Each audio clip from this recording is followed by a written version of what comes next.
भैया नमस्कार। अगर हमारे चैनल बड़ा लो तो हम चैनल को सब्सक्राइब कर लो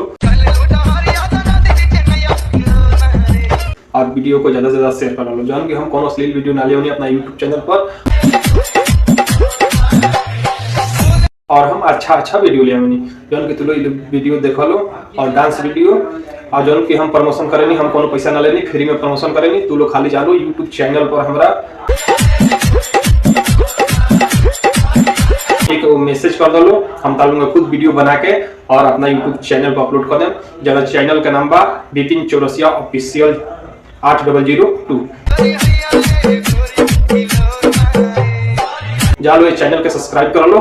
और वीडियो को ज्यादा से ज्यादा शेयर कर लो, लाइक कर लो और कमेंट कर लो और हमारा इंस्टाग्राम आईडी के भी फॉलो कर लो, फेसबुक पेज के फॉलो कर लो और यूट्यूब चैनल पे सब्सक्राइब कर लो और ये देख लो खूब बढ़िया डांस वीडियो जन कि हमेशा हम डांस वीडियो लेके आवत रहनी और तुम लोग देख लो एंजॉय लो। अगर तोहरो लोग के अपन वीडियो बनावे के बाद हम लोग खाली मैसेज कर लो यूट्यूब चैनल पे जाके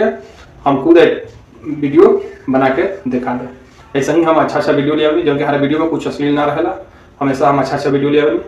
चलो लो जब तक खातिर नमस्कार, फिर मिले हम अगला वीडियो में ऐसे ही अच्छा वीडियो हम लेके आवत रहेंगे और हमारे चैनल पे सब्सक्राइब कर लो और ये झलक और देख लो ये वीडियो। जब तक खातिर नमस्कार, फिर मिले हम अगला वीडियो में। लाइक भैया नमस्कार। अगर हमारे चैनल को बड़ा लो तो हम चैनल को सब्सक्राइब कर लो और वीडियो को ज्यादा से ज्यादा शेयर कर लो जान कि हम कौन अश्लील वीडियो ना ले अपना यूट्यूब चैनल पर और हम अच्छा वीडियो ले जान कि तुम वीडियो देख लो और डांस वीडियो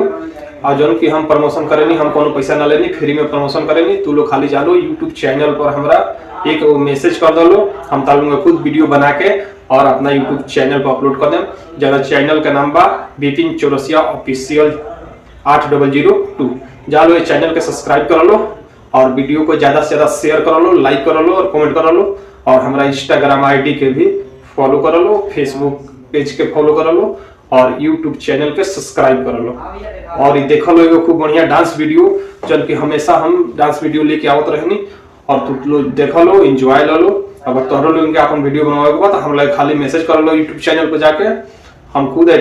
वीडियो बना के दिखा दे। ऐसा ही हम अच्छा वीडियो ले आवी जो कि हर वीडियो में कुछ अश्लील ना रहेला, हमेशा हम अच्छा वीडियो ले आवी। चलो लो जब तक खातिर नमस्कार, फिर मिले हम अगला वीडियो में ऐसे ही अच्छा वीडियो हम लेके आवत रहेंगे और हमारे चैनल के सब्सक्राइब कर लो और ये झलक और देख लो ये वीडियो। जब तक खातिर नमस्कार, फिर मिले हम अगला वीडियो में। लाइक भैया नमस्कार। अगर हमारे चैनल को बड़ा लो तो हम चैनल को सब्सक्राइब कर लो और वीडियो को ज्यादा से ज्यादा शेयर कर लो जान कि हम कौन अश्लील वीडियो ना ले अपना यूट्यूब चैनल पर और हम अच्छा वीडियो ले जान कि तुम वीडियो देख लो और डांस वीडियो और जौन कि हम प्रमोशन करेनी हम कोनो पैसा ना लेनी फ्री में प्रमोशन करेनी तू लोग खाली जानो यूट्यूब चैनल पर हमरा एक मैसेज कर दो हम तालूंगा खुद वीडियो बना के और अपना यूट्यूब चैनल पर अपलोड कर दें। जरा चैनल का नाम बा बिपिन चौरसिया ऑफिशियल 8002 जालो चैनल के सब्सक्राइब कर लो और वीडियो को ज्यादा से ज्यादा शेयर कर लो, लाइक कर लो और कमेंट कर लो और हमारा इंस्टाग्राम आईडी के भी फॉलो कर लो, फेसबुक पेज के फॉलो कर लो और यूट्यूब चैनल पे सब्सक्राइब कर लो और ये देख लो खूब बढ़िया डांस वीडियो जन कि हमेशा हम डांस वीडियो लेके आवत रहनी और तुम लोग देख लो एंजॉय लो। अगर तोहरो लोग के अपन वीडियो बनावे के बाद हम लोग खाली मैसेज कर लो यूट्यूब चैनल पे जाके हम खुद वीडियो बना के दिखा दे। ऐसा ही हम अच्छा वीडियो ले आवी जो कि हर वीडियो में कुछ अश्लील ना रहेला, हमेशा हम अच्छा वीडियो ले आवी।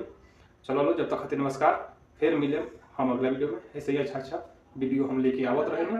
और हमारे चैनल के सब्सक्राइब कर लो और ये झलक और देख लो ये वीडियो। जब तक खातिर नमस्कार, फिर मिले हम अगला वीडियो में। लाइक